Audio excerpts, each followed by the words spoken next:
ఎవరు? ఎవరా యోనా? ఎక్కడ పోమంటే ఎక్కడ పోయింది యోనా? నినివేకు పొమ్మంటే తర్షీసులో పోయిండు. ఏమైండు? చేప కడుపులోకి. హల్లెలూయా. ఈరోజు మూడవ నిర్లక్ష్యం. ఎవరి నిర్లక్ష్యం చూసుకున్నామా? ఎంతమంది ఆశతో ఉన్నారు? సంఖ్యాకాండం 20వ అధ్యాయం మొదటి కొన్ని వచనం త్వరగా చదువుకున్నాం. మొదటి నెల యందు ఇశ్రాయేలుల సర్వ సమాజము సీను అరణ్యమునకు రాగా ప్రజలు కాదేశులో దిగిరి. అక్కడ మిరియాము చనిపోయి పాతి పెట్టబడెను.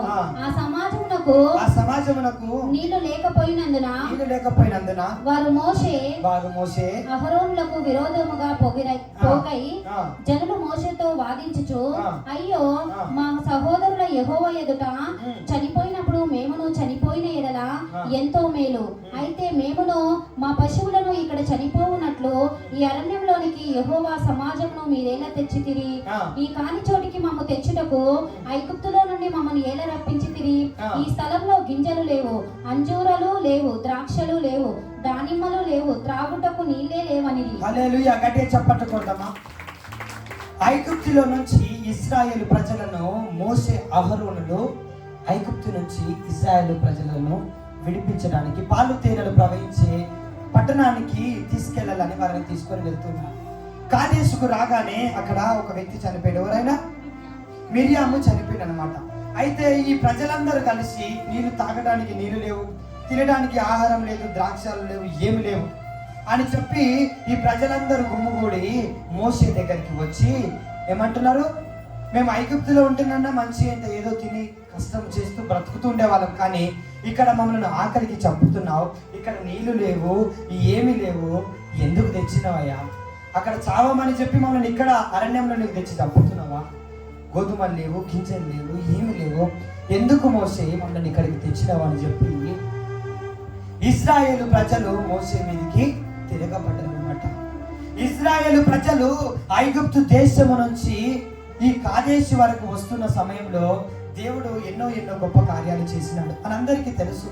ఇశ్రాయేలు ప్రజలను ఎర్ర సముద్రాన్ని పాయలు చేసి ఎర్ర సముద్రం మధ్యలో దేవుడు నడిపించిన అంత గొప్ప దేవుడు ఆ గొప్ప కార్యం చేయగా చూసిన వారు ఈ ఇజ్రాయెల్ ప్రజలు. ఆ ఇజ్రాయెల్ ప్రజలకు ఒక నమ్మకం ఉండాలి. అయ్యో మాకు నీళ్లు లేకపోయినా, ఏమి లేకపోయినా, ద్రాక్షాలు లేకపోయినా మమ్మల్ని దేవుడు నడిపిస్తున్నాడు. గట్టిగా చప్పట్లు కొడదామా? ఎర్ర సముద్రాన్ని పాయలు చేసి నడిపించినాడు. ఎర్ర సముద్రాన్ని పాయలు చేసి మోసే ద్వారా దేవుడు మమ్మల్ని నడిపించినాడు. దేవుడు ఇదే మోసే ద్వారా మాకు ఆహారము పెట్టలేడా? ఇదే మోసే ద్వారా మాకు భోజనం పెట్టలేడా? ఇదే మోసే ద్వారా మాకు నీళ్లను ఇవ్వలేడా అని చెప్పి ఇశ్రాయేలు ప్రజలు అనలేరు.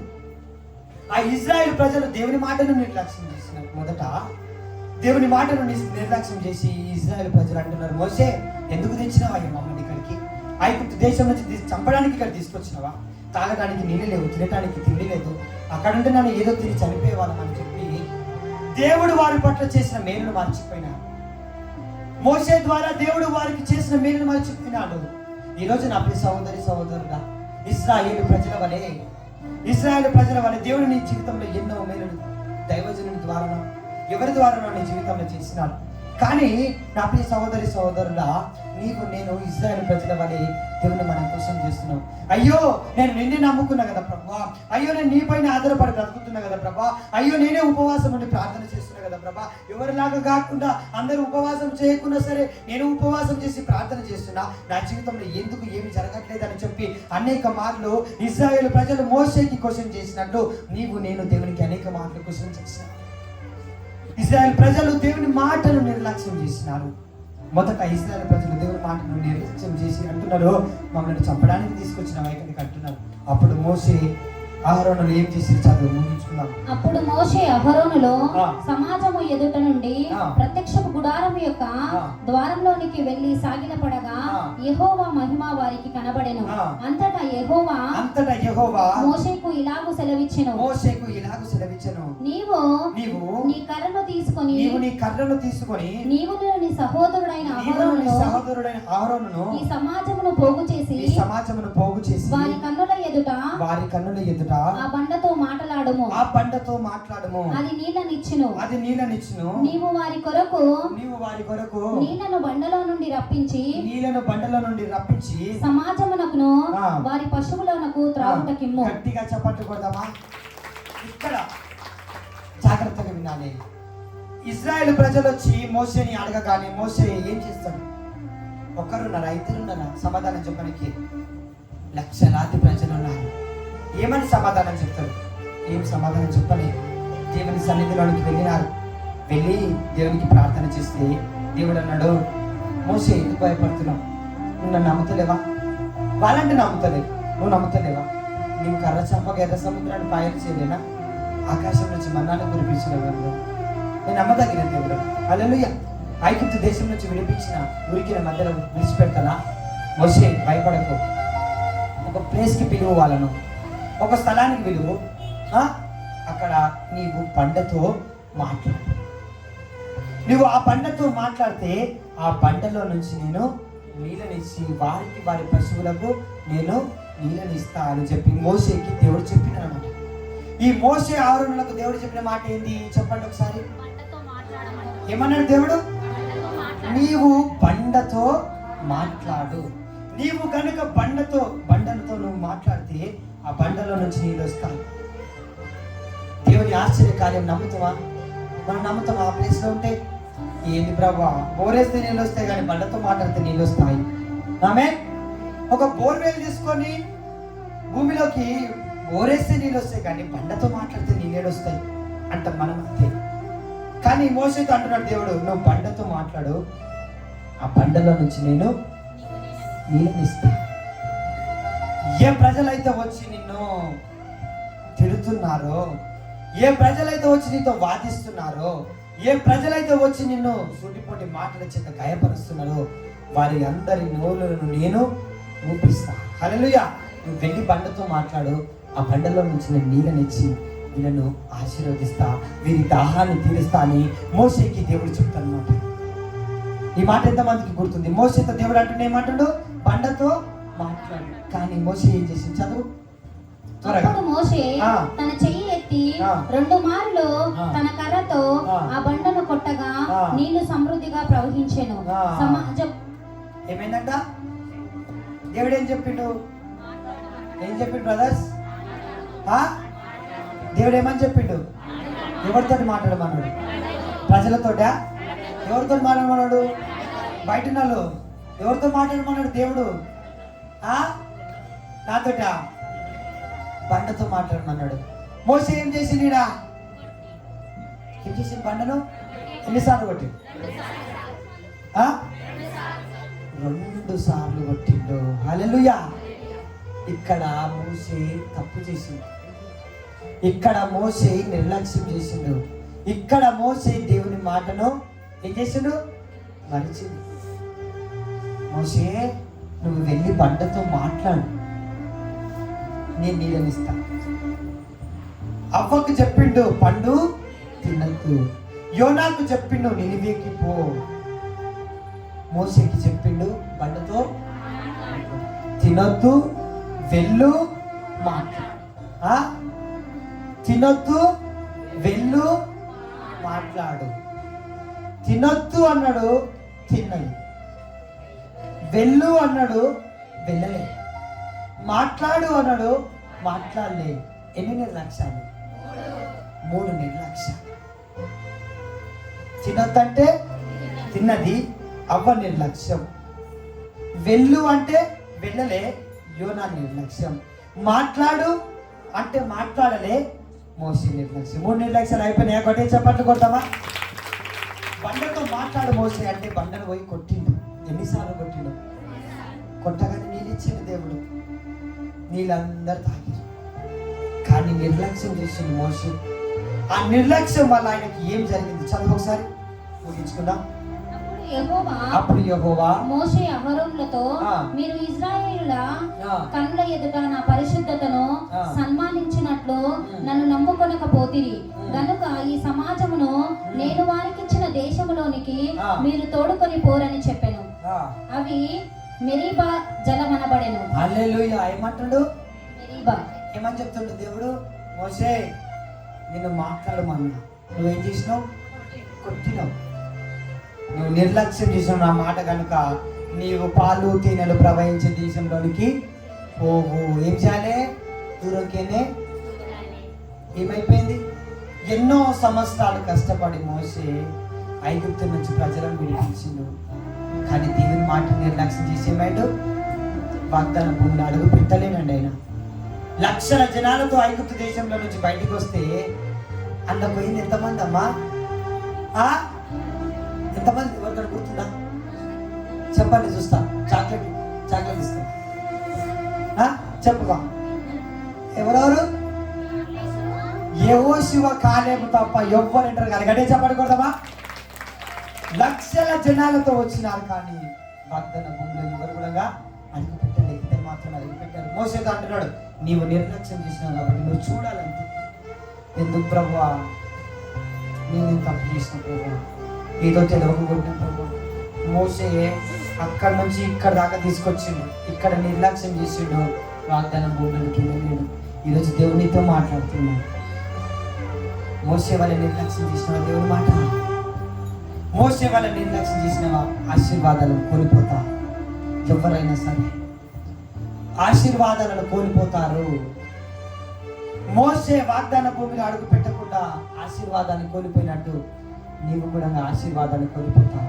మోసే మాట్లాడమంటే మోసే కొట్టింది కాబట్టి నిర్లక్ష్యం వల్ల వెళ్ళలేకపోయినాడు. ఈరోజు నీ నిర్లక్ష్యం వల్ల ఆశీర్వాదాలు ఆగిపోయినాయి. కానీ దేవుడు అంటున్నాడు, నా బిడ్డలు నిర్లక్ష్యం చేస్తున్నారు. నా బిడ్డలు ఈ 3 దినాల్లో మాట్లాడినదే నిర్లక్ష్యం చేస్తున్నారు. 2 దినాలు ఒప్పుకున్నారు, ఈ 3వ దినం కూడా ఒప్పుకుంటే ఆశీర్వాదాల చేత వారిని నింపేద్దాను. గట్టిగా చప్పట్లు కొడదామా? ఆల్రెడీ ఆరాధనలో చెప్పింది ఏమని? గొంగలి పురుగులాగా ఉన్న మీరు సీతాకొక చిలుకల వలె మారినాడు. ఈరోజు మోసే వలె మనము నిర్లక్ష్యం చేయక దేవుని మాటకు కనుక మనం లోబడినట్లయితే దేవుడు ఖచ్చితంగా ఆశీర్వాదాల చేత నింపబోతున్నాడు. గట్టిగా చప్పట్లు కొట్టండి. హల్లెలూయా. దేవుని నామానికి మహిమ కలుగును గాక. ఈ సమయంలో ఒక చిన్న ఉపమానం చెప్పాలనుకుంటున్నా. సమయం లేదు కాబట్టి మనం ముగించుకున్నాం. కళ్ళు మూసుకున్నామా? లేదు, ఉపమానం చెప్పనంటారా? ఉపమానం చెప్పరానవా? ఉపమానం కావాలా? ముగించుకొని ఉపమానమా? ఆహారమా? మన హల్లెలూయా. ఎంతమంది కావాలి ఉపమానం? కావాలా? ఎంతమంది ఇంట్రెస్టింగ్ వింటారా? ఒకనొక సమయంలో ఒక యజమానుడు ఒక పనివాడు అంట. జాగ్రత్తగా వినాలి. ఒక యజమానుడు ఒక పనివాడు అంట. అయితే ఆ యజమానుడు చాలా టాలెంటెడ్, చాలా టెక్నాలజీ పరంగా చాలా టాలెంట్ ఉందంట. యజమానుడు ఉన్నాడు, పనివాడు ఇద్దరే ఉన్నారు. ఇంట్లో పని చేయడానికి ఇబ్బంది. ఈ యజమానుడు చాలా డబ్బులు ఉన్నాడు, మస్తు పైస్తున్నది. అయితే ఆలోచించి ఆయన ఏం చేసిందంటే, ఈ పనివాడు టైంకి పిలిచి వస్తాడు. చాయ్ తెమ్మంటే నీళ్ళు తెస్తాడు, నీళ్ళు తెమ్మంటే పాలు తెస్తాడు, పాలు తెమ్మంటే బూస్ట్ తెస్తాడు. అన్నం వేయరంటే చాయ్ తెస్తాడు. ఈ పనితో నాకు బాధ అయిపోతుంది. కాబట్టి నా దగ్గర డబ్బులే కదా, పైసలు ఉంది, ఏమైనా చేయగలనని చెప్పి నేను ఏం చేయాలని ఆలోచించాను. ఏం చేసినట్టు 4 రోబోలను తెచ్చుకున్నాడు. ఎన్ని? 4 రోబోలను తెచ్చుకున్నాడు. ఆ రోబోలు ఏం చేస్తాయంటే బట్టలు నొత్తితే పనులు చేస్తాయి. ఏం చేస్తాయి? ఏది కావాలన్నా తీసుకొచ్చి ఇచ్చేస్తాయి. ఈయన ఆలోచించి ఏం చేసినంటే 4 రోబోలను తెచ్చుకున్నాడు. 4 రోబోలను తెచ్చుకున్నాడు. పనివాడి దగ్గరికి వచ్చినాడు. 4 రోబోలు లైన్గా నిలబెట్టి పనివాడు చూసి ఇంటిని ఏంటిని 4 రోబోలు చూసి ఏదో ఈ బొమ్మలు ఎట్లున్నాయి అంటే, ఈ బొమ్మలు చాలా పని చేస్తాయి. ఇల్లు ఊపుతాయి, ఆకిలి ఊడిస్తుంది, ఇంకా బట్ అన్నీ చేస్తుంది. మరి 4 ఇవన్నీ చేస్తామని నేనేం చేయాలి? నువ్వు నీళ్ళు తెమ్మంటే పాలు అంటావు, పాలు తెస్తాంటావు, పాలు తెమ్మంటే చాయ్ తెస్తాంటావు. నీతో పోరు భరించలేకనే రా నేను తెచ్చుకున్నాను. అయ్యా అట్లా అంటే ఎట్లా అయ్యా? సరే నేను నీళ్ళు నేను లేను, నా డ్యూటీ మాత్రం తీసేయకు, నేను నీ దగ్గర డ్యూటీ చేసి నా పిల్లలను పోషించుకుంటున్నాను, భార్య పిల్లల్ని పోషించుకోవాలి. నువ్వు కనుక తీసేసి 4 పని చేస్తే నేనేం చేయాలి? దయచేసి నేను ఎట్లయినా సరే నీ దగ్గర ఉంటాను, చెప్పిన మాట వింటాను, చెప్పిన మాట వింటా వాళ్ళను, చెప్పిన మాట వింటాను. ఈ 4 రూపాయలు ఉన్నాయి కదా, ఈ 4 రూపాయలను రోజు ఏం చేయాలంటే చూడవాలి. ఏం చేయకే, నేను జీతం ఇస్తాను. 4 రూపాయలను ఏం చేయాలి? నీ పని ఏంది? ఈ రోజు వరకు ఇల్లు దులిపినవో ఇల్లు కడిగినవో ఏం చేసినావు? వద్దిగా ఒకటే పని చేయను. ఈ 4 రూపాయలను ఏం చేయాలి? బట్ట తీసుకొని నీట్గా దుడు. నీ పని చెయ్య, ఏం చేయకు. నీకు ఎంత జీతం ఇవ్వాలో అంతనే ఇస్తా, ముందు ఎంత ఇచ్చింది అంతే ఇస్తా అంటే అమ్మయ్యా సరే అని చెప్పేసి, సరే నేను బయటికి వెళ్తున్నా, ఈ 4 రూపాయలను మంచిగా తుడువు. కానీ ఈ 4 రూపాయలకు ఒక స్విచ్ ఉంది, ఒక బటన్ ఉంది. ఈ 4 రూపాయలను ఏమైనా చేయి, తురుగు ఏమైనా చేయి, కానీ ఈ 4 రూపాయల వెనుక ఒక్కొక్క రూపాయి వెనుక ఒక స్విచ్ ఉంటుంది. ఆ స్విచ్ నువ్వు వేయొద్దు. ఆ స్విచ్ వేస్తే అది నీకు ప్రమాదమే. కాబట్టి ఈ కట్క నువ్వు వేయొద్దు అని చెప్పేసి అనంట. సరేనయ్యా నేను ఎందుకు ప్రమాదం అంటున్నావు అని చెప్పి అనగానే ఆ యజమానుడు బయటకు వెళ్ళినట్టు. ఈ పనివాడు 4 రూపాయలను చూసి, మా నాకు ఎంత పని చేయడానికి వచ్చింది మీరు 4, నాకు పని లేకుండా చేసి నా డ్యూటీకి తీసేద్దామని వచ్చినారు, ఎంత చక్కగా ఉన్నారు మీరు 4 అని చెప్పి మంచిగా 4 చూసి, నాకేం పనిలే చేస్తాను కదా మీరే చేయరి, నా తోడుమన్నాడు తోసిన అని చెప్పి అంతా క్లీన్ చేసి వెనుకకు జరిగి చూసి నా యజమానుడు ఒక పని చెప్పాడు, ఏమైనా జరిగి తోడువు కానీ నువ్వు ఏం చేయొద్దు, కట్కేయొద్దు అన్నాడు కదా. ఒక్కసారి కట్కేస్తా, హల్లెలూయా. కట్కేయొద్దు అన్నాడు కదా, కట్కేసి ఎక్కడెక్కడ పోతే చూద్దాం. ఆమె ఏమేయొద్దు అన్నాడు, ఇంకా పోయి మరీ చూస్తున్నాడు, వెయ్యాలన్నా వద్దా. యజమానుడేమో వెయ్యకమన్నాడు, ఈయననేమో చూస్తా ఉన్నాడు.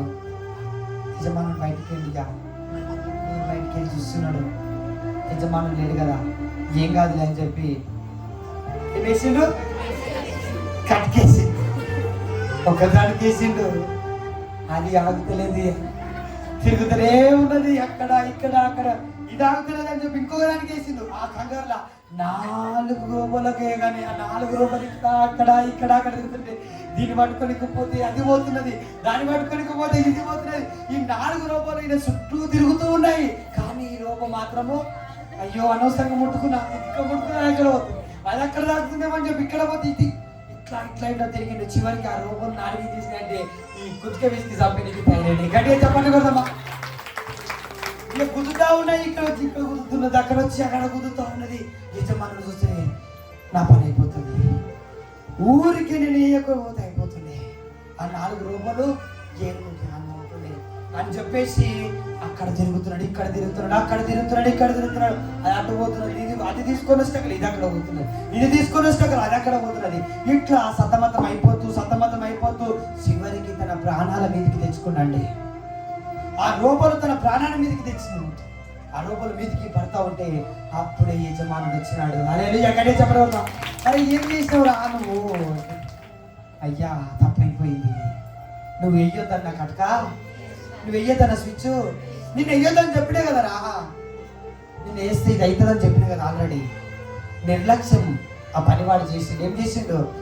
వేస్తే ఏమవుతుంది, వేసి చూస్తాడు, ఏమైంది? ప్రాణాల మీదకి తెచ్చుకో. ఈరోజు నా ప్రియ సహోదరి, మన యజమాని చెప్తున్నాడు, నీ హృదయాన్ని తూర్చుకో, మంచిగా ఉండు, దేవుని అన్ని భయభక్తులు కలిగి దేవుని సన్నిధిలో ఉండు, సినిమాలు చూడకు, సీరియల్ చూడకు, సినిమా పాటలు పాడకు, సినిమా డాన్సులు చెయ్యకు అని దేవుడు మంచి చెప్పి పోయినాడు.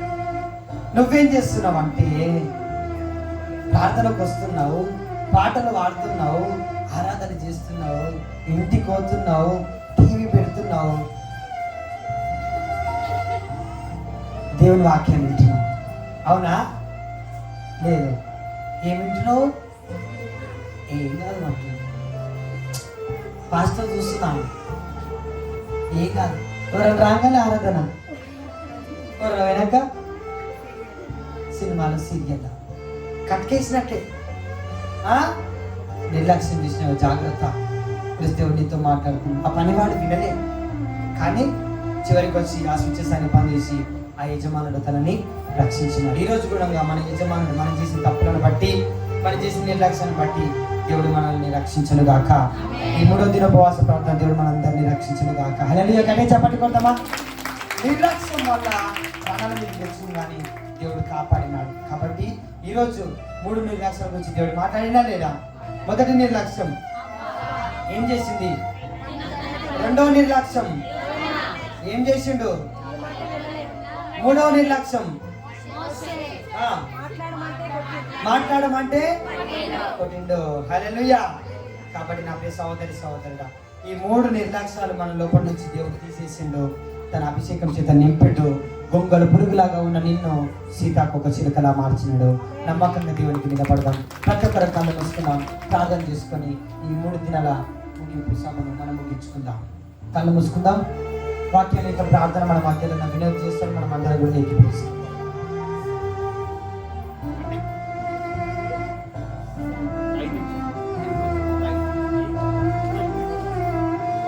ప్రతి ఒక్కరు కళ్ళు మూసుకున్నట్టు వాక్యం ఎంతో ప్రార్థన చేస్తాం. ప్రతి ఒక్కరు మోకరించి